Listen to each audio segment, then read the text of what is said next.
NCERT का phylum Porifera का पहले 3 एग्जाम्पल को डिस्कस किया गया। उसके बाद जो कि एनसीईआरटी से बाहर है फिर भी पेपर में आ ही जाता है टेस्ट वगैरह में, वो डिस्कस किया गया।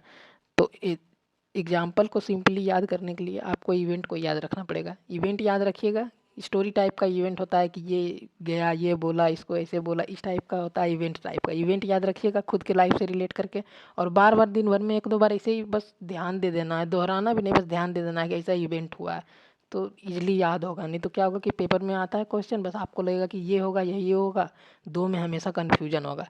इसलिए इसको क्या कि इवेंट को याद रखिए। Animal kingdom class 11th phylum Porifera, जिसको स्पॉन्जेस भी बोला जाता है, उसका एग्जाम्पल ट्रिक से याद करना। तो एक लड़का है जिसका नाम है स्काई, और वो रेगुलरली नहाता नहीं है।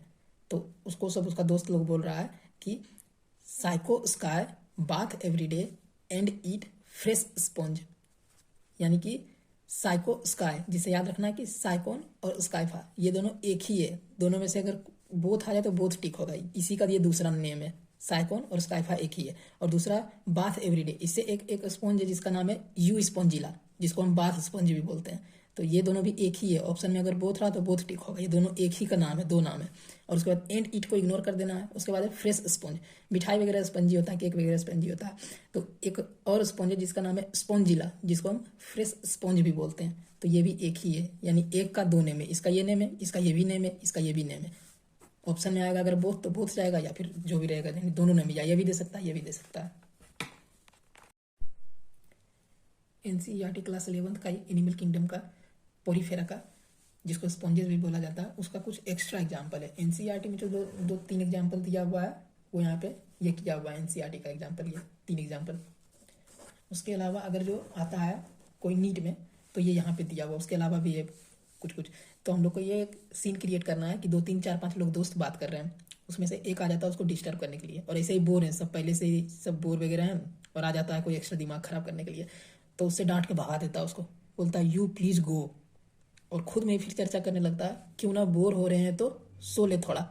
स्टूडेंट है भाई, अगर बोर वगैरह हो रहे हैं तो सोना फेवरेट है स्टूडेंट का, लेकिन थोड़ा ही सोना भाई, ज़्यादा नहीं। तो यहाँ पे है यू प्लीज़ गो, और खुद में ही बोल रहे हैं कि क्यों ना बोर हो रहे हैं तो सो लें थोड़ा। तो इससे बनेगा यू प्लीज़ गो, यू प्लेक्टेला, और जी से हो जाएगा कि गिफ्ट है, ये ब्राइडल गिफ्ट है जापान में, इसको एक्स्ट्रा पॉइंट है ये एनसीईआरटी के बाहर का।